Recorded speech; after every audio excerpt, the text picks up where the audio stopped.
여러분 안녕하세요.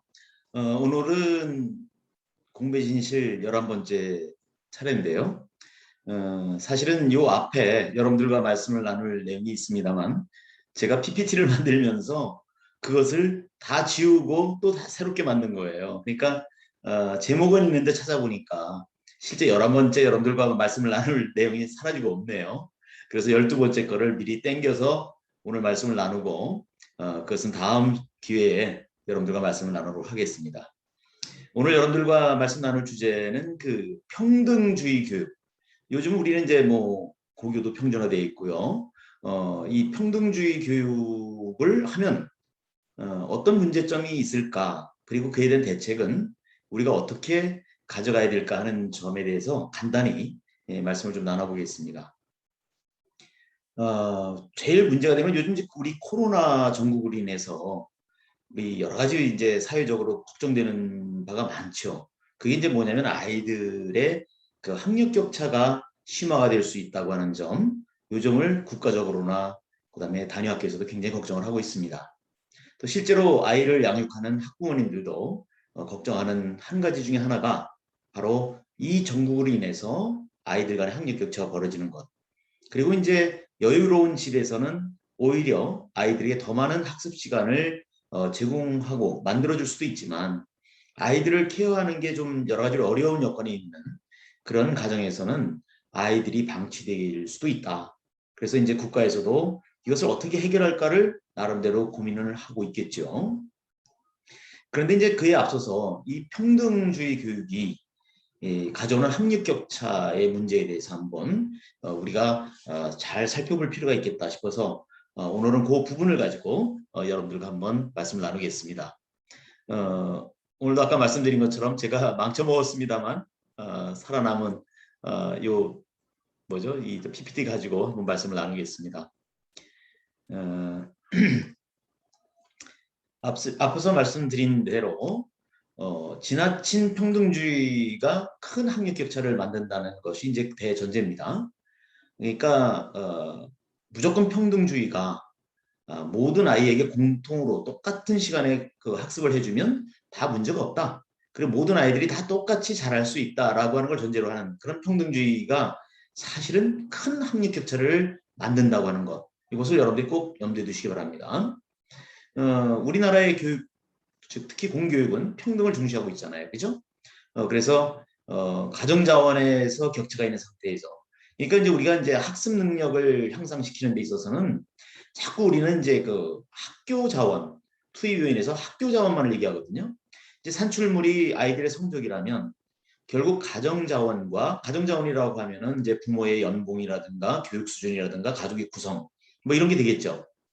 다음 시간에 또 말씀드리겠습니다만 그에 반해서 이제 또 학교 자원은 이제 교사의 수라든가 질이라든가 그다음에 뭐 활동 종류라든가 그다음에 숙제물 같은 거 이런 것들이 아마 투입 요인에서 가정 자원과 학교 자원이 될 겁니다. 그런데 교육청이나 지자체나 이런 그 중앙정부에서는요. 사실은 가정 자원은 무시하고요. 주로 아이들의 학습 능력을 얘기할 때는 학교 자원에만 관심을 갖고 있어요. 왜 그러냐면 잘 아시다시피 우리 지자체나 이런 단체에서 기관에서 가정 자원을 통제할 수가 없잖아요. 어떻게 부모의 연봉 차이를 줄여주고 그다음에 가족의 구성을 좌지우지할 수 있겠어요. 그죠? 통제가 안 되는 거예요. 그리고 이제 또 하나 이제 아이들의 그 학업 성취 능력에는 정말 심각하지만 유전적인 요인이 굉장히 많이 작용을 하거든요. 일본에서만 밝혀진 걸 보면 중3 아이들의 성적의 35%는 유전에 의해서 결정된다는 거예요. 그럼 부모의 연봉이나 그다음에 아이들의 유전 이것은 그 지능 지수는 어떻게 돼요?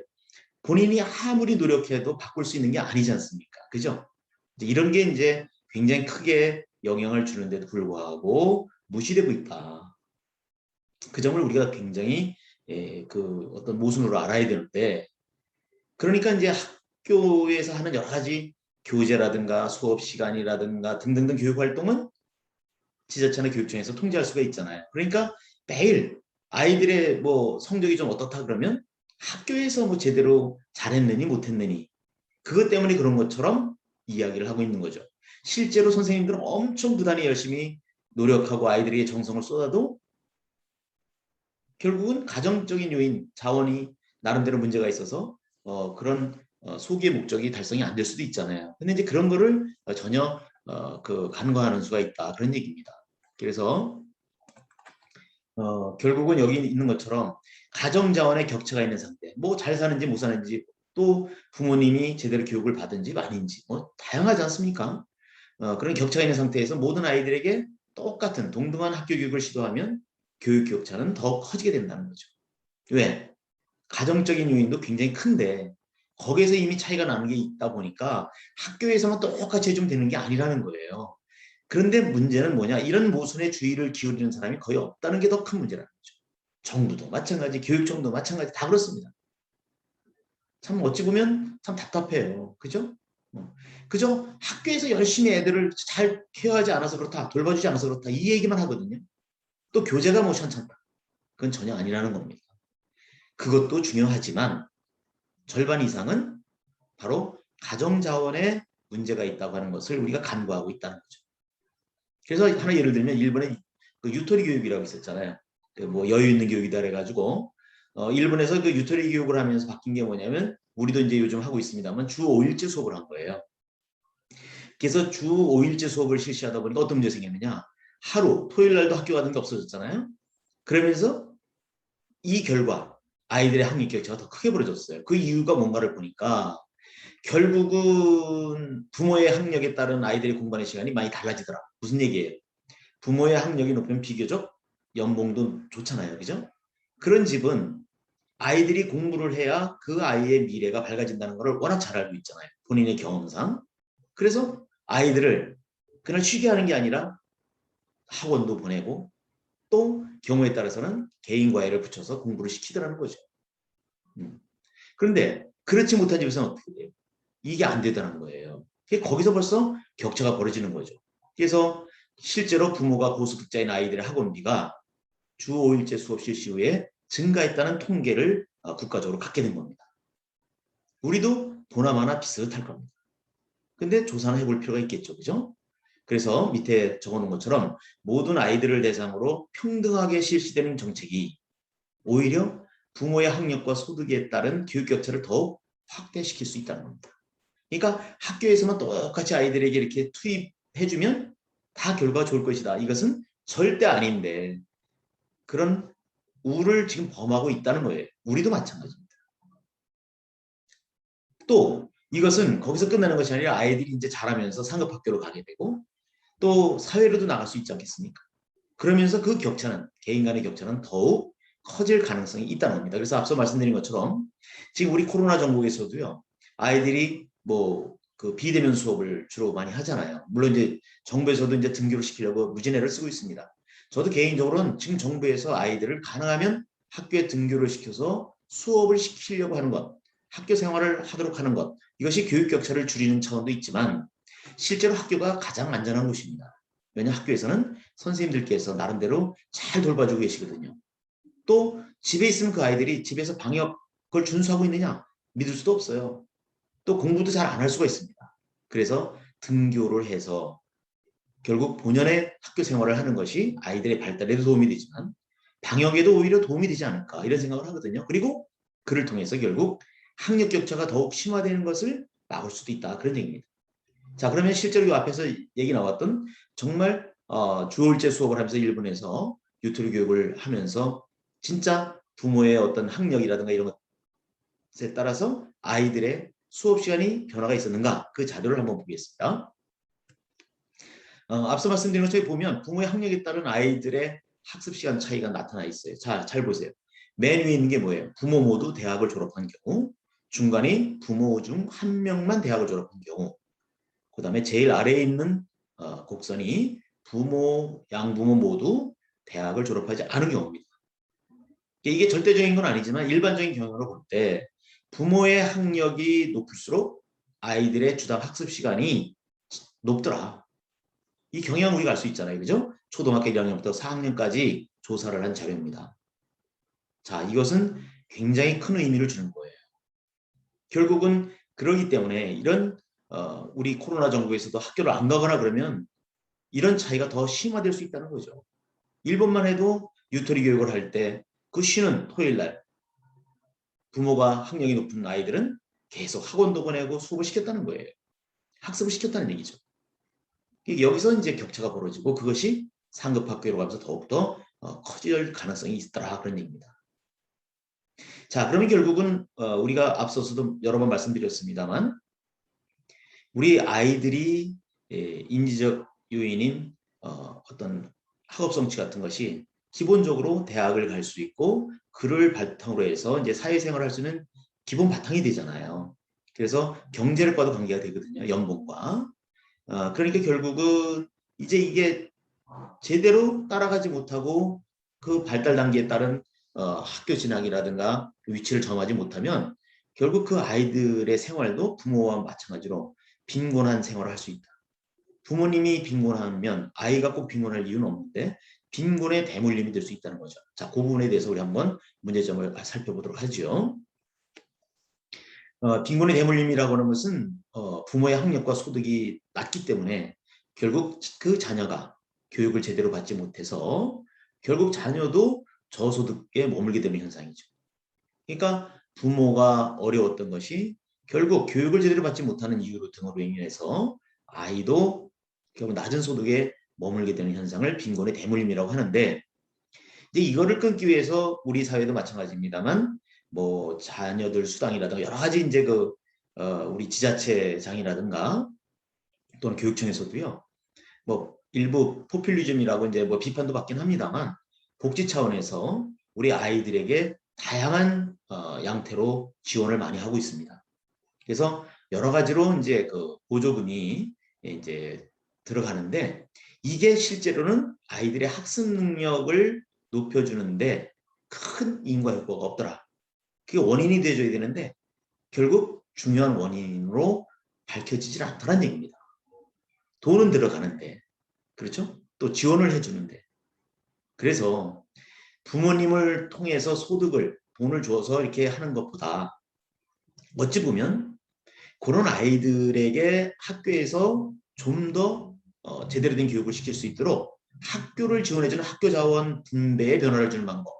이것이 오히려 가정 자원의 격차를 해결해주는 그런데 효과적이다. 이런 연구 결과가 나온 겁니다. 좀 재밌죠?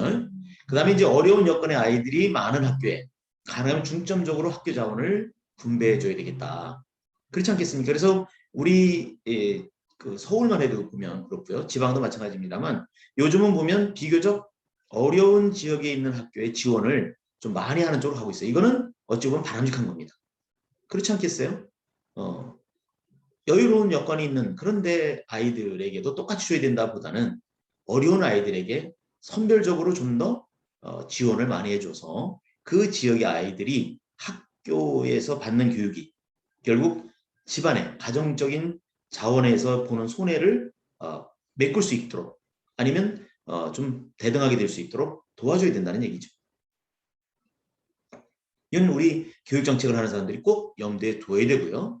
또 실제로 이렇게 가고 있다고 저는 믿고 있습니다. 그 다음에 이제 그 소수인원 학급 제도도 앞에서 말씀드린 적이 있었죠. 그죠? 요것도 보면은 우리 앞에서도 말씀드린 바가 있습니다만 소수인원 학급을 운영하면 어떻게 되죠? 예산이 아무래도 많이 들어가잖아요. 선생님들도 많이 필요하고요. 학급을 그만큼 많이 나누니까 똑같은 인원을 가지고 우리 사회도 요즘 뭐 20명 이내로 해달라고 난립니다. 근데 20명 이내로 하면 분명히 학습 능력 향상에 도움이 돼요. 그건 분명합니다. 근데 과연 그것만이 능사냐? 그건 아니라는 얘기를 말씀드린 적이 있죠. 그죠? 그래서 어쨌든 이 소인수 학급을 하되 예산이 이제 수반돼야 되니까 이것도 모든 학교에 하기보다는 오히려 지원받는 아이들의 비율이 높은 학교를 중심으로 더 도와주면 효과가 좋다. 그래서 우리가 이제 미국에서 실시했던 80년대 초에 이루어졌던 스타 프로젝트에서도 나왔잖아요. 아이들을 20명 이내로 했더니 학업 성취도가 높아지더라. 학습 능력이 향상되더라. 그래서 미국에는 그때부터 결국 한 학급의 인원을 20명으로 잡아놓고 있는 겁니다. 우리는 그런 연구는 없었던 것 같아요. 그래서 미국에서 하니까 그렇게 하는 것 같은데 일본만 하더라도 문부성과 그 뭐죠 거기죠 예산을 담당하는 그 부처 간에 막 부딪혔잖아요. 왜냐하면 재무성에서는 돈을 관장하니까 결국 이 소인수 학급을 통해서 꼭 그런 효과가 있다는 것이 일본에서는 잘 검증이 안 됐었나 봐요. 또 엉뚱한 걸 가지고 이제 검증을 한 그런 이유도 있겠죠. 어쨌거나 예산이 이제 수반되면 소인수 학급으로 가는 것이 학습 능력 향상에는 분명히 인과관계가 있습니다. 예, 양의 관계죠. 음의 관계가 아니고요. 그래서 요거는 이제 예산도 좀 관여가 되고 그래서 뭐 요거 말고도 그 능력별 학급 운영 그다음에 이제 교육을 받으면 어떤 수익률이 좋아진다는 그 정보를 제공하는 것 이거는 돈이 들지 않으면서도 그보다 소인수 학급보다 더 좋은 효과가 있다는 연구 결과도 나와 있잖아요. 지난번에 말씀드린 적 있죠? 예, 그런 걸 참조한다면 결국은 우리가 좀 여러 가지 생각할 필요는 있겠습니다. 그래서 어쨌든 모든 애들에게 동일한 교육을 실시해야 한다는 생각에 너무 사로잡히지 말고 아이들 간 격차를 해소하는 방향으로 학교 자원을 분배해주면 좋겠다. 그런 얘기입니다. 여러분들 동의하시죠? 자, 그럼 이제 이 얘기를 좀 정리해보면요. 다시 한번 정리합니다. 학교에서 평등을 중시하는 교육을 하면 어떤 것과 같으냐? 모두 손잡고 함께 뭉쳐자. 이거 똑같은 거예요. 그러면 어떻게 되겠어요? 그렇죠. 모두 함께 손잡고 공차면 공 제대로 찰 수 있습니까? 근데 묘하게도요. 이런 그 교육을 받은 애들이 말이죠. 남을 배려하거나 그 친절한 어떤 그런 그 어른보다 성장을 못한다네요. 그래서 이거 참 굉장히 충격적인 그런 연구 결과가 있는 겁니다. 그래서 여러분들도 한번 보면 좋겠어요. 그래서 이거는 고베대학의 이토 교수가 연구를 해서 밝혀낸 얘기입니다. 그러니까 평등을 중시하는 교육을 받은 애들이 왜 다른 사람을 배려하지도 않고 친절한 태도를 가진 어른보다 못 자라느냐.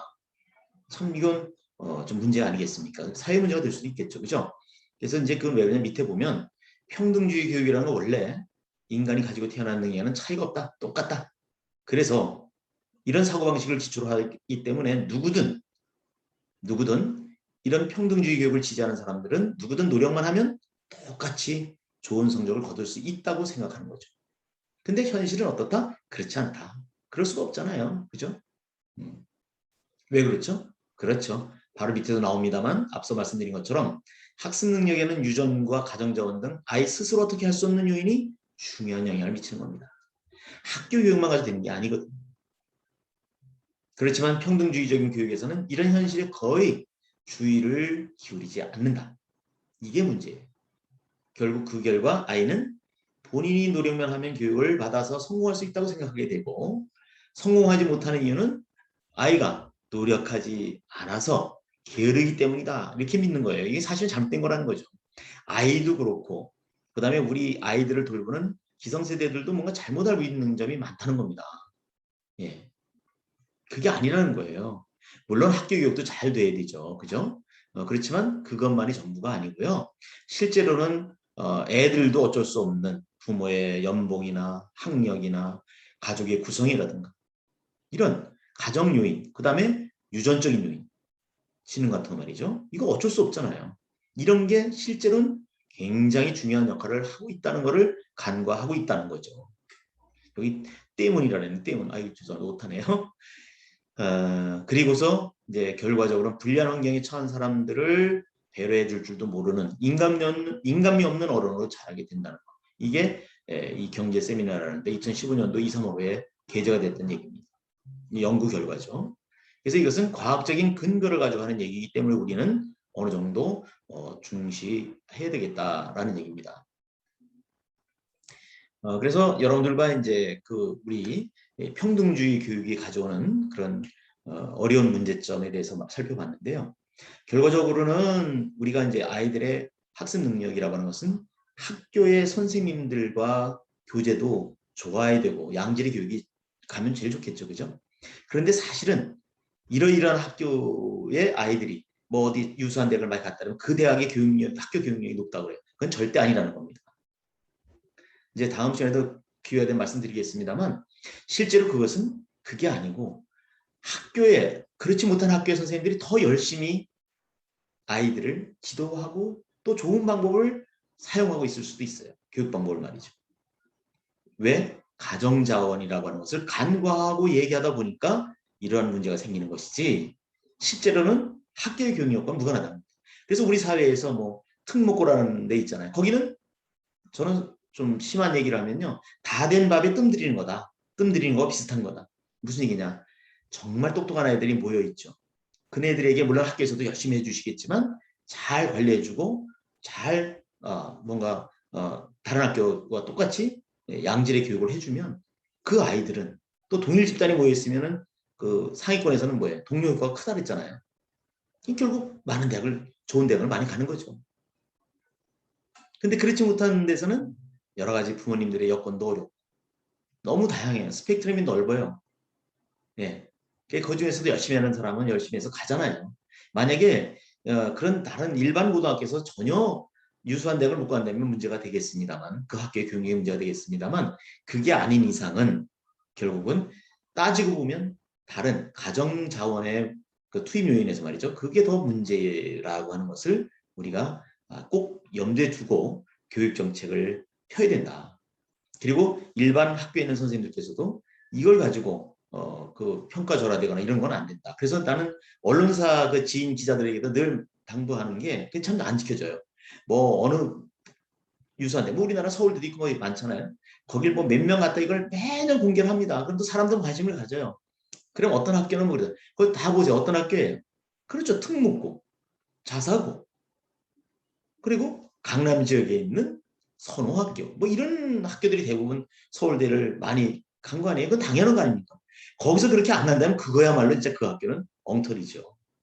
근데 그런 데를 안 가거나 못 간 아이들이 모여있는 일반고에서 갔다? 그 학교는 따지고 보면 선생님들의 열의와 그다음에 학생들의 노력이 더 그런 류의 학교들보다 훨씬 더 열정이 넘쳤다라고 나는 평가하고 싶습니다. 그게 바로 그 학교의 교육력이다.